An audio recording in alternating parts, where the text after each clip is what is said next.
So today I'm going to introduce you to two brothers. One, uh, very intriguing story. That's why I wanted to introduce them because he went all the way from Olympic trials to somehow he wanted to generate income to what he's doing now.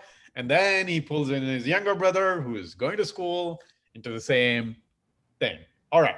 So I don't want to say what they're into. So Preston and Braeden, please introduce yourself and kind of give a little bit of background on how you came to what you're doing right now. Absolutely. So I'm Preston Spainhour. This is Braeden Windham. We're the Oakstone Capital Partners, and so just a little bit about who we are and what we do. We're multifamily syndicators. We've been in the space for a couple of years, and I'm 26. I'm from Northwest Arkansas, and I just I got into multifamily, like you mentioned, Raju, just to find passive income. And for me, it was about being able to chase an Olympic dream I had, and I'm happy to get into that later. But that was really the foundation for me starting this chapter of my life. So Gotcha. How about you, Braden? Yeah. So for me, I think, it was more about, going through college, I basically changed majors 4 or 5 times. I was in economics. I was a finance major, accounting. I was trying to find something that I could be passionate about and I could do for 40 plus years. And really, throughout college, I couldn't find that thing until I met Preston. And basically, he just dumped, about 5 books, 5 podcasts, something like that in my lap. And it was basically off to the races from there. And I kind of found my passion in that. Awesome. Awesome. All right. So with that, you mentioned a little bit about the Olympic, aspirations. So first, okay, talk a little bit about that. And the next question with the same thing is, who would be able who should connect to you or who can you help both of you go. I mean, you can each describe your own type you would like to connect and who can who you can help and who can potentially benefit by connecting to you or you can help them potentially by connecting to you. absolutely. So for me, I was always very driven and really didn't have an outlet. And then at 17, I picked a shotgun up for the first time and tried shooting a clay target and just fell in love with it. And then by 18, I was staying at the Olympic Training Center and getting a chance just to expose myself to that level. So it taught me a couple of things. It taught me how quickly you can progress and learn as long as you put the work in and you're very diligent about not only the time on the range but your mindset more than anything. And the mindset has absolutely carried over to real estate tremendously.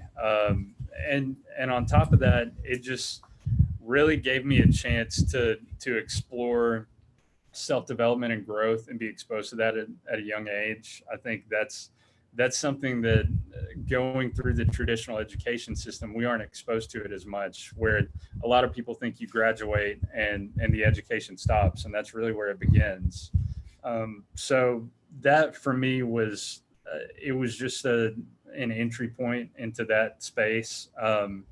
And I got into multifamily just looking for a way. I knew most shooters, which that's my sport, is trap and skeet shooting. They peak in their mid 30s, and so a lot of the people I shoot with, either they have all the sponsorships in the world, or they've been successful in business for the sake of shooting. So um, that was I had the entrepreneurial itch and the drive, and just wanted to. I read a book called Millionaire Fast Lane, and it basically laid in front of me just the thought process of step onto a field where you can hit a home run, not a field where you can only hit singles. And so I got my real estate license and I looked at opportunities in that field, and it just didn't, the upside didn't appeal to me, because I think if you step into careers, no matter what career path you go into, if you step in with the belief of you can become great at that thing, well, what does great look like? And what does the payoff look like? And is it worth the work you're going to put in to get there? And I looked around and just found multifamily and the passivity.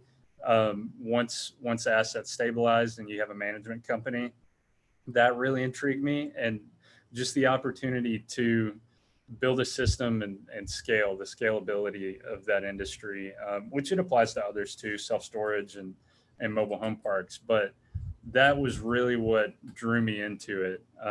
And then I was just looking for a running mate and somebody who was a lot more analytical and scheduled. That's not my forte at all. And so that's where I brought Braeden into it, and he can definitely talk about his side of the business as well. And then I would say just as far as the type of people we like to connect with, as operators, we like to align ourselves with investors' interests. We feel like more so than some of the other people in the industry. And it's just when we came in, I mean, obviously you have to give up the farm to get started as an investor, and you're used to it. But we wanted to carry an element of that throughout the course of our careers as operators. And so, the obvious result of that is you have to be able to go find better deals for us to benefit and investors to benefit. And that's what Braeden and I focus on, is just building a system where we can find better deals at a little better velocity than average. So, and I'll let Braeden talk about his side of it. Sure. Yeah. So for me, I think, you said, who could I appeal to? Who could I help? And I think, a good answer for that is, any college student, because for me, I'm, as I'm 23 years old. And throughout my college experience, I saw that, a lot of people were doing different things. I saw people partying, people going out and doing different things that I necessarily didn't want to do. So I think in order to achieve something that, you feel like is worthwhile, you have to be willing to do things that people aren't willing to do, or normal people aren't willing to do. So for me, I think, I definitely appeal to that crowd of people that, or at least college students that haven't necessarily found their way, or, aren't necessarily happy with doing the 9 to 5, the going and getting a job, that kind of thing. So that's the kind of crowd I could definitely appeal to and maybe help. But as far as my side of the business, I definitely, I thrive in the, I guess, follow up and finding people that are like-minded and just being able to connect, kind of like you are, it seems like, and just being able to follow up with those people and make sure I'm hitting them constantly with, I guess, different messages, and making sure that we stay top of mind. So that's the way we've been able to build out this machine that, sources 100, 200 deals a week, where I'm constantly hitting, the people we know have deals or may, get a deal in the next week that we just stay top of mind. So that's kind of my expertise. Yeah, the big thing is adding value. I mean, that's what we've always tried to do for people. And when we go create it, I'm definitely not the one who distributes it to the network. That's Braeden. He takes it and makes sure anyone that, when we learn something new or we add a tool to our tool belt, he knows right off the bat who in our network could benefit from that as well, and goes and finds them. And it always comes back around. So that's, for me, I was looking, that's my weak spot is follow up, and I just partnered for it. And that's what I'd recommend for everyone. Cool. Awesome. That's a great, that's good quality to have. Awesome. So talking about that, what amazed me was when you guys said 150 to 200 deals, I'm like, a month. I'm like, where the heck do you guys have time for that? Anyway, with that being said, obviously my next question, which kind of maybe answer, maybe answer the question of how do you go through 150 to 200 is, what inspires you to get up every day, or, what inspires you to do whatever you're doing? What's the inspiration behind it? I think you have to pick someone to emulate.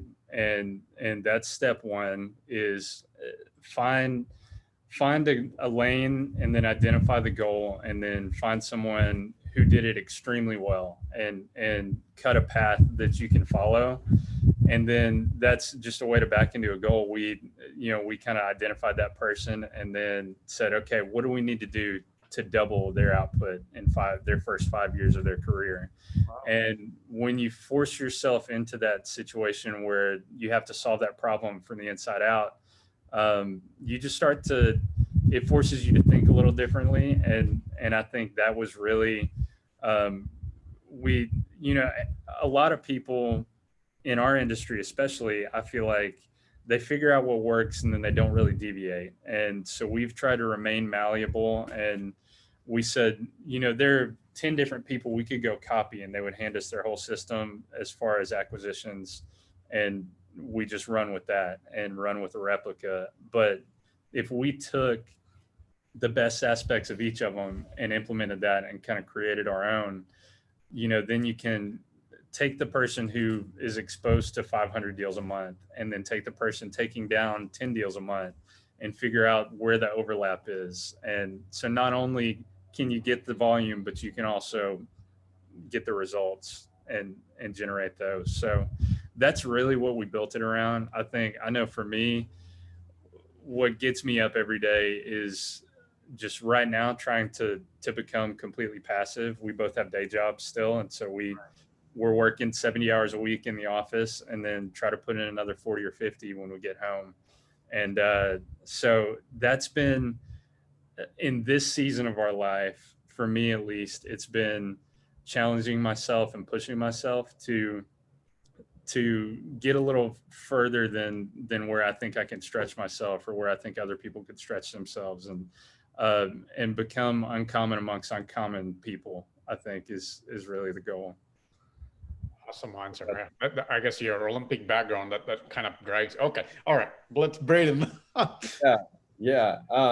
Well, for me, I think when you ask me what inspires me, what helps me wake up, get up every day, I think it's as simple as helping people, and I think it's as simple as providing value to people. So if I can wake up and do something for 80 hours a week that I know is impacting other people, that's really what fuels me and what runs me. So, in this business, it's all about, giving, at least for me, it is. And I think we've aligned or at least our model is aligned with that. And, that's how we thought about it from the very start is, how can we align with our investors? How can we align with other people in the industry?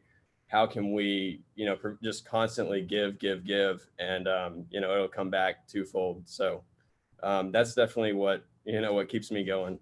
Awesome answer. All right, the last question then for both of you. Yeah, what's one thing each of you can share that has helped you?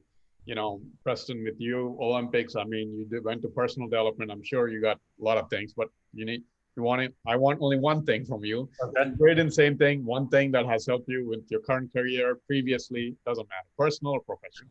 One thing. Go first. Yeah, I'll go first. I think for me, just keeping in mind that you are the 5 people that you surround yourself with constantly. And so, if you're doing other things that contradict that, or you're hanging out with people that, they're not bettering you, they're not going to advance you, you have to be very selective with the people you hang around, because, you could tie that to anything. You could tie that to a salary. You could tie that to your weight. You could tie that to anything. So I think it's just very important to, I guess, just be selective with what you surround yourself with, and who you surround yourself with. And, I guess being able, at least for me in college, my best friends were podcast hosts, and I ended up just, surrounding myself with them, and, they leveled me up. I think a lot of them are my best friends and they don't even know it. So I think that's my advice, at least. Okay. Awesome. Actually, that's a great advice, by the way. I appreciate it. Yeah. For me, I think when you're getting started, what's helped me the most is you look at, what kind of person do you have to become to have a $500 million portfolio, and figure out who that person is and what they would look like and on your path. And then the follow-up to that is you just treat yourself like you're the hero in your own movie. And so we every single day, wake up, go to bed, and work as if there's someone with a camera filming a documentary that's going to be shown to your future family or your kids. And they're watching your every move, how you spend your time, who you are on phone calls, who you are off the phone. And if you live your life that way and in alignment with those goals, and you set your goals just where they're very, very specific and actionable, and reach goals. I mean, you want them to stretch you. And so that's, I would say, choose your reach goal. And then the movie starts today or the movie starts tomorrow, and you're in that rut in your life where, you know, things aren't the way you want them to be. You know, they can be better. And you know, change starts today. And then start writing your own story, and make it a story that you're proud of, that other people would find interesting. I mean, I always, anytime I have an opportunity come up that I feel like is story worthy, I jump at it, even if it scares me, even if it's the last thing I want to do, if I feel like I don't have time, because it gives you, you know, one more thing conversationally that you can connect to someone with, and that connection fosters a much deeper connection. But it just gives you a lot more surface level just abilities to connect and find things in common, and just write your story from there. Awesome. Well, both of you spoke like, 40-year-olds are great advisors. Awesome. Well, all right, guys. Thank you for sharing your stories and coming on and letting me record you guys. For those watching on YouTube, I'll try to link up to whatever I have. Braeden, I have. Preston is the problem. I don't know where. We'll find something with him, or email or something, or website. I'll post it on the LinkedIn. I'll be posting, tagging Braeden or Preston's email or something, so you guys can connect to him. If anything vibes with you guys, please connect to them, and then talk to them and see where it goes. Thanks, guys. Thank you so much. Thank you.